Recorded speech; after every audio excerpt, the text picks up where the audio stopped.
بسم اللہ الرحمن الرحیم۔ حضرت داؤد علیہ السلام کی قوم کا قصہ، جن کو نافرمانی کی وجہ سے اللہ تعالیٰ نے بندر بنا دیا۔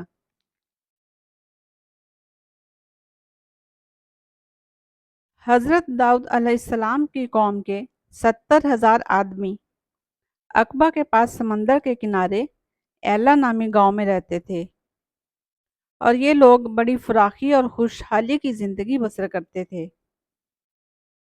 اللہ تعالیٰ نے ان لوگوں کا اس طرح امتحان لیا کہ ہفتہ کے دن مچھلی کا شکار ان لوگوں پر حرام فرما دیا، اور ہفتے کے باقی دنوں میں شکار حلال فرما دیا، مگر اس طرح ان لوگوں کو آزمائش میں مبتلا فرما دیا کہ سنیچر کے دن بے شمار مچھلیاں آتی تھیں اور دوسرے دنوں میں نہیں آتی تھیں۔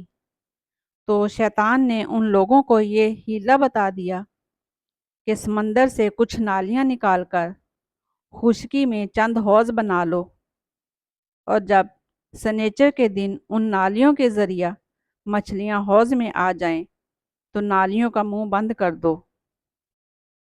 اور اس دن شکار نہ کرو بلکہ دوسرے دن آسانی کے ساتھ ان مچھلیوں کو پکڑ لو۔ ان لوگوں کو یہ شیطانی ہیلا بازی پسند آ گئی، اور ان لوگوں نے یہ نہیں سوچا کہ جب مچھلیاں نالیوں اور حوضوں میں مقید ہو گئیں تو یہی ان کا شکار ہو گیا، تو سنیچر ہی کے دن شکار کرنا پایا گیا جو ان کے لیے حرام تھا۔ اس موقع پر ان یہودیوں کے 3 گروہ ہو گئے۔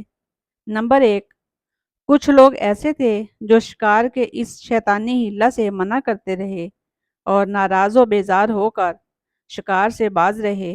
نمبر 2، اور کچھ لوگ اس کا کام کو دل سے برا جان کر خاموش رہے، دوسروں کو منع نہ کرتے تھے بلکہ منع کرنے والوں سے یہ کہتے تھے کہ تم لوگ ایسی قوم کو کیوں نصیحت کرتے ہو جنہیں اللہ تعالیٰ ہلاک کرنے والا یا سخت سزا دینے والا ہے۔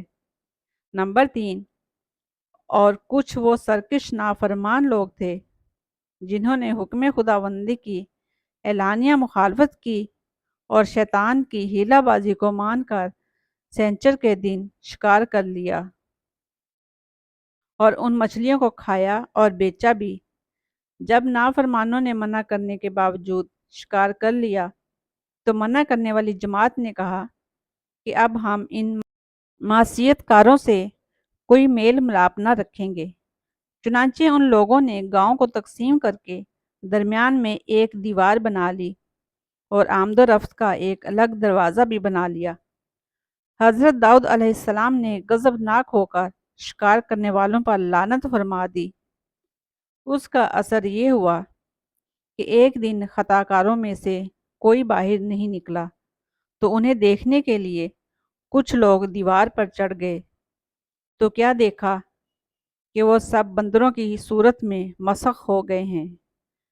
اب لوگ ان مجرموں کا دروازہ کھول کر اندر داخل ہوئے تو وہ بندر اپنے رشتہ داروں کو پہچانتے تھے اور ان کے پاس ان کے کپڑوں کو سونگھتے تھے اور زاروں زار روتے تھے، مگر لوگ ان بندروں کو نہیں پہچانتے تھے۔ ان بندر بن جانے والوں کی تعداد 12,000 تھی۔ یہ سب 3 دن زندہ رہے اور اس درمیان میں کچھ بھی کھا پی نہ سکے، یوں ہی بھوکے پیاس سے ہلاک ہو گئے۔ شکار سے منع کرنے والا گروہ ہلاکت سے محفوظ رہا۔ اس واقعہ کا اجمالی بیان سورہ بقرہ کی اس آیت میں ہے کہ اور بے شک ضرور تمہیں معلوم ہے کہ تم کے وہ جنہوں نے ہفتہ میں سرکشی کی تو ہم نے ان سے فرمایا کہ ہو جاؤ بندر دھتکارے۔